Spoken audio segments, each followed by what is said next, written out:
तुम्हाला माहिती आहे का, एक आवर्तन म्हणजे काय? एक पूर्ण आवर्तन म्हणजे एक पूर्ण फेरा.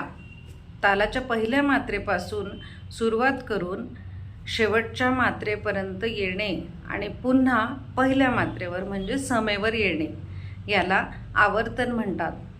जसं आपण घड्याळात बघतो 12 वाजेपासून 12 वाजेपर्यंत किंवा 1 वाजेपासून 1 वाजेपर्यंत, हे झालं एक आवर्तन. तसंच त्रितालामध्ये पहिल्या मात्रेला सुरू करून पूर्ण फेरा मारून 16व्या मात्रेला येणं आणि मग पहिल्या मात्रेवर थांबणं, हे झालं त्रितालाचं एक आवर्तन. तुम्हाला माहिती आहे का, मात्रा म्हणजे काय? मात्रा म्हणजे तालमापनाचं एकक.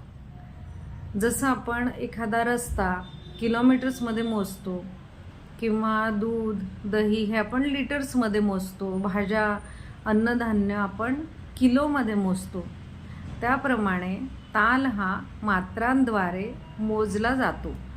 जसं दादरा तालामध्ये 6 मात्रा आहेत, एक तालामध्ये 12 मात्रा आहेत, त्रितालामध्ये 16 मात्रा आहेत. तुम्हाला माहिती आहे का, सम म्हणजे काय? सम म्हणजे तालाची पहिली मात्रा. सम नेहमी टाळी वाजून दर्शवतात.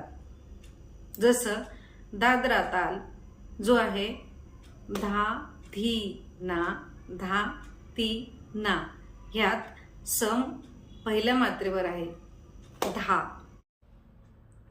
तुम्हाला माहिती आहे का, सरगम गीत म्हणजे काय? सरगम गीत म्हणजे रागातील स्वरांचं गाणं जे तालामध्ये बांधलेलं असतं.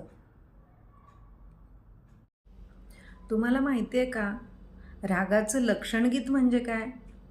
लक्षणगीत म्हणजे रागाची शास्त्रीय माहिती किंवा रागाची लक्षणं सांगणारं गाणं जे तालात बांधलेलं असतं. आता लक्षणं किंवा शास्त्रीय माहिती म्हणजे काय? तर रागाचा थाट किंवा रागाचा वादी संवादी किंवा रागाची जाती, रागाचा गान समय, रागाचा समप्राकृतिक राग इत्यादी माहिती. तुम्हाला माहिती आहे का, रागाची जाती म्हणजे काय? रागाची जाती ही त्या रागातील आरोह आणि अवरोहात असणाऱ्या स्वरांच्या संख्येवरून ठरत असते. 5 स्वर असतील तर ओढव, 6 स्वर असतील तर षाडव आणि 7 स्वर असतील तर संपूर्ण.